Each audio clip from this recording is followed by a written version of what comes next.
प्रज्ञावतार की विस्तार प्रक्रिया, युग संधि, महान परिवर्तन की वेला।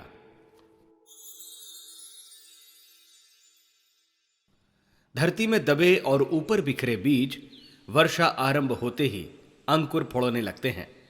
अंकुर पौधे बनते और पौधे बढ़कर परिपक्व वृक्ष का रूप धारण कर लेते हैं। वृक्ष भी चैन से नहीं बैठते। वसंत आते ही वे फूलों से लद जाते हैं।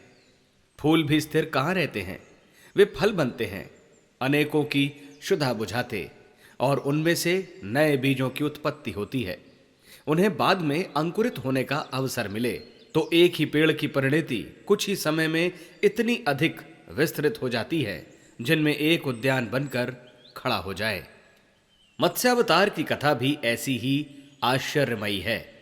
ब्रह्मा जी के कमंडल में दृश्यमान होने वाला छोटा कीड़ा मत्स्यावतार के रूप में विकसित हुआ और समूचे भूमंडल को अपने विस्तार में लपेट लिया। इन्हीं कथाओं का एक नया प्रत्यावर्तन इन्हीं दिनों होने जा रहा है। संभव है 21वीं सदी का विशालकाय आंदोलन एक छोटे से शांति कुंज आश्रम से प्रकटे और ऐसा चमत्कार उत्पन्न करे कि उसके आंचल में भारत ही नहीं समूचे विश्व को आश्रय मिले। दुनिया नया रूप धारण करे और विकृत विचार परिष्कृत होकर दूरदर्शी विवेकशीलता के रूप में अपना सुविस्तृत परिचय देने लगे। यह बहुमत का युग है, संघ शक्ति का। मिलजुल कर पक्षी एक साथ जोर लगाते हैं तो मजबूत जाल को एक ही झटके में उखाड़ लेने और उड़ा ले जाने में सफल हो जाते हैं। ईंटें मिलकर भव्य भवन खड़ा कर देती हैं। बूंद बूंद से घड़ा भरता है। तिनके मिलकर हाथी बांधने वाला रस्सा बनाते हैं। धूलीकरण अंधड़ बनकर आकाश पर छाते देखे गए हैं। रीछ वानरों और ग्वाल बालों के संयुक्त पुरुषार्थ की कथा गाथा युग युगों से कहीं सुनी जाती रही है। इन दिनों भी यही होने जा रहा है। इन दिनों वैयक्तिक और सामूहिक जीवन में छाई हुई अतिवादी अवांछनीयता और कुछ नहीं, अधिकांश लोगों द्वारा अचिंत्य चिंतन और अकरणीय क्रियाकृत्य अपना लिए जाने का ही प्रतिफल है।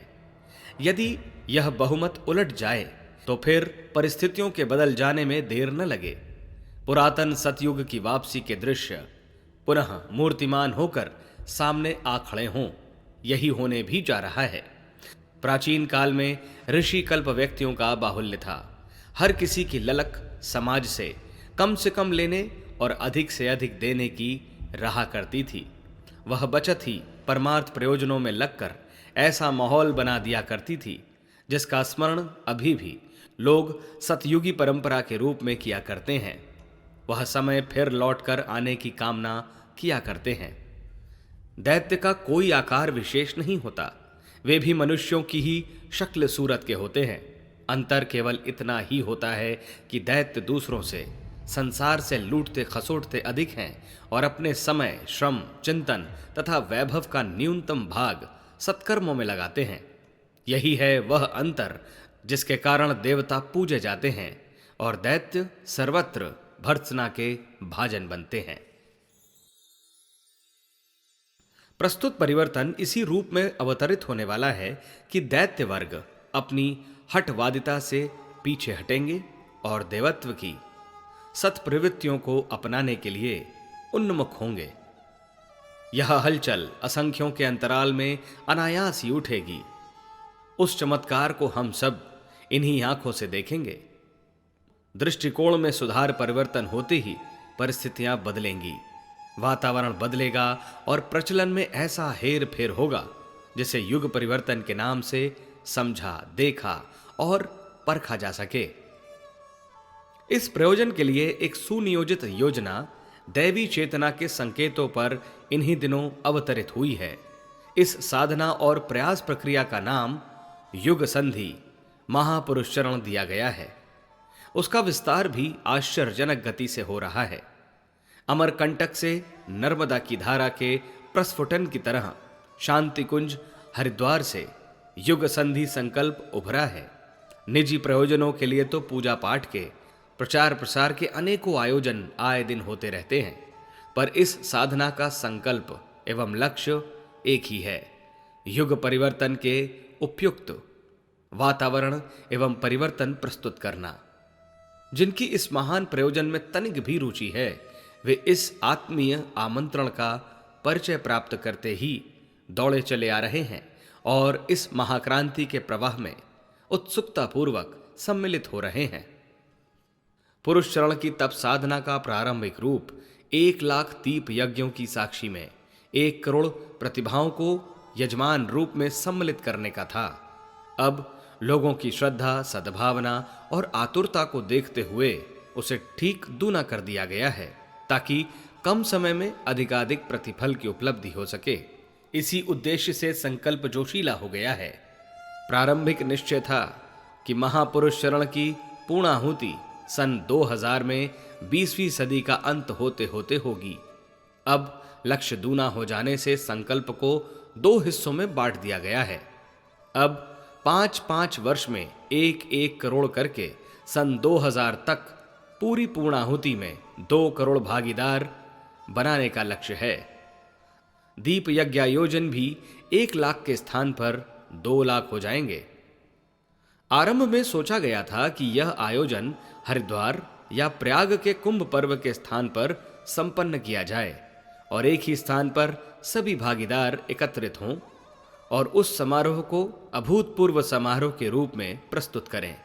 पर अब अधिक क्षेत्रों की जनता को अपने अपने समीपवर्ती केंद्रों में एकत्र होने की सुविधा रहेगी और 2 स्थानों की अपेक्षा लाखों स्थानों पर एकत्रित होने का अवसर मिलेगा। सम्मिलित होने वालों को दूर जाने आने का किराया भाड़ा भी खर्च न करना पड़ेगा और समीपवर्ती स्थान में ठहरने की, भोजन आदि की व्यवस्था भी बन पड़ेगी। इस महाप्रयास की जानकारी अधिक व्यापक क्षेत्र में सुविधापूर्वक पहुंच सकेगी, जो इस पुरुष चरण का मूलभूत उद्देश्य है। स्मरण रहे, यह संकल्प महाकाल का है। केवल जानकारी पहुंचाने और आवश्यक व्यवस्था जुटाने का काम शांति कुंज के संचालकों ने अपने कंधों पर धारण किया है। मौलिक श्रेय तो उसी महाशक्ति का है जिसने मनुष्य जैसे प्राणी की सीमित शक्ति से किसी भी प्रकार न बन पड़ने वाले कार्यों को करने की प्रेरणा दी है और काम में जुट जाने के लिए आगे धकेल कर बाधित किया है। वही इस प्रयोजन को पूर्ण भी करेगी, क्योंकि युग परिवर्तन का नियोजन भी उसी का है। शांति कुंज के संचालक प्रायः 80 वर्ष के होने जा रहे हैं। उनका शरीर भी मनुष्य जीवन की मर्यादा के अनुरूप अपने अंतिम चरण में है। फिर नियंता ने उनके जिम्मे एक और भी बड़ा तथा महत्वपूर्ण कार्य पहले से ही सुपुर्द कर दिया है, जो कि स्थूल शरीर से नहीं, सूक्ष्म शरीर से ही बन पड़ेगा।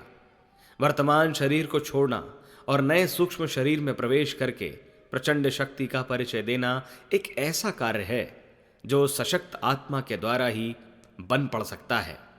इतने पर भी किसी को यह आशंका नहीं करनी चाहिए कि निर्धारित युग संधि महापुरुष चरण में कोई बाधा पड़ेगी। महाकाल ने ही यह संकल्प लिया है और वही इसे समग्र रूप में पूरा कराएंगे। फिर उज्जवल भविष्य के निर्माण हेतु अगले 10 वर्षों तक शांति कुंज के वर्तमान संचालक भी आवश्यक व्यवस्था बनाने और तारतम्य बिठाते रहने के लिए भी तो वचनबद्ध हैं।